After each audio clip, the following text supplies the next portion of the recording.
Okay, so for part 2 of Tuesday's video on the paper weaving project, again, this is a refresher of my example. I am going to go over with you some things that you can do and different types of paper you can use so that you feel like you have a lot of options since you're kind of using whatever you can find at your house. So don't feel like you just have to use computer paper. If you have construction paper, that will work. This is cardstock.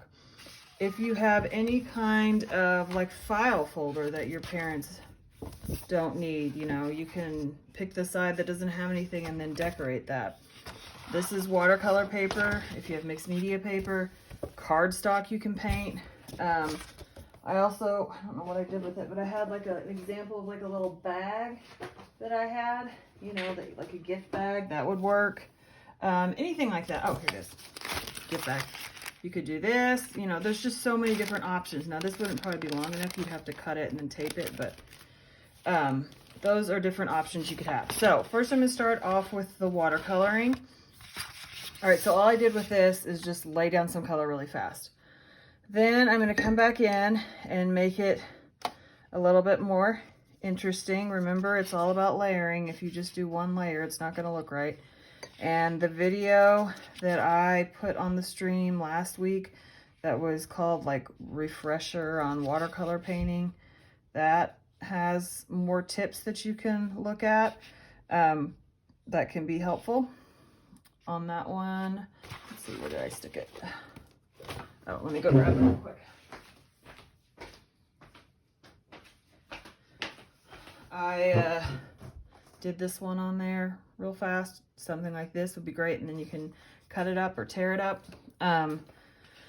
So just kind of think like abstract kind of, you're going to be putting colors down. It doesn't have to be super exact, but if you are a more exacting person, then you can try to do different designs and things. I'm going to show you today how to rip your paper. And then on Thursday morning, and remember your check-in is Thursday night, by midnight, I'm going to show you how to cut your paper, because I figured that one was probably the easiest since you know how to cut paper. So for today, for the second half, I'm just kind of showing you different ways that you can design your pages to look interesting.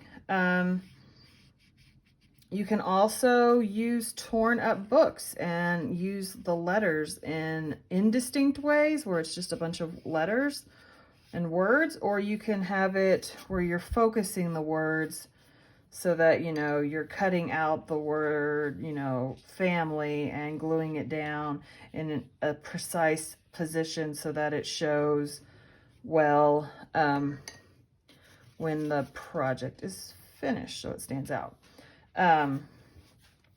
So I would just keep messing with this until I started to get some sort of pattern that I like. And then, you know, I would probably stick to monochromatic colors or colors that are in the same sort of side of the color wheel, reds, orange, purples, that kind of thing. If you look at this example that I made the other day, I did this same kind of idea, and then I used oil pastels, some shimmery stuff, and some watercolors in like a real, you know, little like breezy design. So we're going to put this to the side for a little bit. Come back to that in a minute. All right, so here is a piece of cardstock paper that I have gone over in oil pastels. I'm not expecting many of you to have oil pastels, though they are pretty cheap and you can find them, I think, at Walmart, I'm sure, because like I have some that are just like Crayola ones. And all I did for this was take my little oil pastel and just kind of draw in like a little design. And I used a couple different colors. and I'm going to show you how to rip it out. So when you're tearing, it's not going to tear perfectly, but that's kind of like the charm of it. But you kind of want to keep the tear close, because if you rip it really fast and you cut off half the page, that's not really helpful. So you can see, like, as I'm doing it, I'm like, let me see if I can get it where you can kind of tell. I'm like holding it so it doesn't go very far. So I'm sort of controlling the tear. Now I'm not going to use this piece because of the line on the outside not being torn. Now I'm going to go back and do this one. Again, controlling it. I have this hand here holding the paper so it doesn't get out of control. I go really slow. I have my whole hand holding it back here as I go so that I'm not just ripping some huge chunk down the page that loses control. Then, so I like how that looks. Then I'm going to tear here and tear here just so that it looks distressed everywhere. So that's pretty much how you tear a paper. If you did have oil pastels and you wanted to use those and you wanted to use like marker with it, you're going to want to put the marker down first, because this is super, as suggested, oily, waxy, and so you'll kill your pen if you're doing an oil pastel. If you try to go over it with marker, so like if you had a Sharpie or something. Another example, so like this shows you like once you've torn it out, like how you kind of have this cool design, and then you can go back in and do little like details, and we will work on those details on Thursday. And actually, now that I'm thinking about it, I think I'll go ahead and show you how to cut out the other stuff as well, so that you can have time to work on the details on Thursday and Friday. Okay, so remember, you're going to have 9 of these pieces this direction and 9 of them this direction. So you need to cut out 18 pieces total. But it looks cool if you alter your colors so that you're not using all the exact same thing. It also looks better if you kind of alter your designs. So another thing I was going to show you guys is, you know, maybe you don't have oil pastels. Again, I wouldn't expect many of you to have that, but you probably have some markers or some pens. This is just a felt tip pen. You could play around with designs and little dots and altering color. Oh, my cat just jumped on my chair. Let's see, there's just another pen over here. I'll just grab a Sharpie. And then maybe, you know, I do something this direction. And then I'm kind of putting things every once in a while so that when I tear it out, it has kind of a cool little tiny designs that will look neat next to something that maybe has a totally different design. So I'll just go ahead and kind of do some bigger ones just to give you the idea.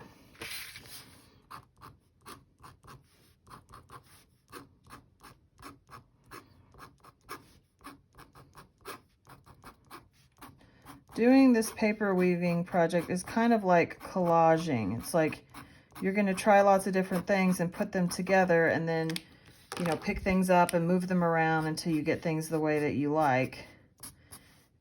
It's not necessarily uber planned out to begin with. But if you are a very detail-oriented person, you can think it out a bunch if you want.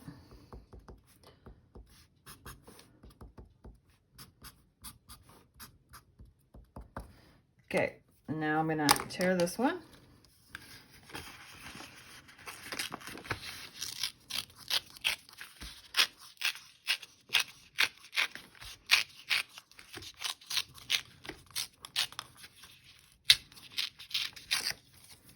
And then just because this design is on the side like this, I'm going to go ahead and tear it, though I would usually just say throw this outer piece away because it's kind of hard to tear it this small, but I kind of want to give you the idea. Oops, see, I just tore the top off. And if that happens, you can just tape your piece back together in the back so that I can't see it. So like pretend like it's taped. And then I could have this piece next to it, or it could be going this way. And it's already kind of starting to look cool. And you saw how easy that design was I just did. Okay, Then I have construction paper, because I bet a lot of you have construction paper. So for this one, I measured with a ruler an inch, because I was like, well, what if I wanted to make it 9 pieces that are an inch each, and then do the opposite direction. First of all, don't do everything the same color, and your grade is definitely going to be better if you're using your imagination. Like if you do what I just did here, 9 times this way and 9 times the other way, that's not going to get as good of a grade because you didn't really use your imagination as much. You kind of just did one thing the whole time. So you definitely want to like mix it up. Mix up colors, mix up materials. You know, in the last video I showed you how you can take a piece of paper towel and dip it into glue and water and create a cool texture. So, you know, based off of these ones I just did, you could be doing something like this. This could be your cross piece. Anyway, so just keep variety in mind because that makes it more interesting. Okay, so I measured this piece and then I took a colored pencil. I took 3 different color greens. I was going with like a monochromatic vibe. And I just kind of scribbled different designs. And then I thought, well, what if I wanted to write words? Because maybe, you know, I want to give this to my mom for Mother's Day or something like that. So there was different ways I could do it. I could either put the word here where you would probably see it because I could choose to put the pieces going across in a way where you could kind of tell what it said, like maybe keep it really small right there. And then I could go in and put a heart on top, that kind of thing. Or I could have it be like this, where I'm cutting through some of the letters and maybe I'm emphasizing joy, but you have to see joy through like the J being on this line and the O being on that line and the Y being on that line. And again, it would also look really good if you printed that out in like a font that looked like it came from a newspaper, or you cut out different size letters from a book or a magazine, or you cut out one word, like when we were doing the, I just spaced on what it's called, blackout poetry, and you'd have to pick out words and go around them. You could do stuff like that. Okay, so once I've designed this whole thing, then it's really simple. Like I just take my scissors and I'm just gonna cut it. Now you kind of have multiple options. You can do everything the same, like 1 inch each, or you can be like, I want to vary it up. So, you know, measure it first. But maybe I do one that's 1 inch, and then I do one that's like a 1/2 inch, or whatever that is. 1/4 of an inch, no, 1/2 inch. And this one, yeah, you know, so 1 inch and 1/2 inch. And then I could make everything be really symmetrical and lined up but I'm varying the size, but it's got clean lines. Or I could take this that's really clean and then mix it in with not as clean and 3D. So it's kind of totally up to you how like outside of the box you want to go. So that's pretty much your options for cutting, either using scissors or your hands and tearing it. And then on Thursday, remember, you're going to show me 18 pieces of cut out, designed, or started, you know, yeah, Thursday night, you're going to have 18 strips of paper that are like this. You're going to lay them out. And then since the project's not actually due until Monday, you can say to me, like, you can't do this on all 18, but you could do this on like 5 or 6 of them. You could say like, okay, I've finished these, but I'm going to add glitter to this one, and I'm going to do this, this, and this. That would be fine. But you can't have like, you know, 18 strips that look like that and then just be like, hey, I'm going to decorate them.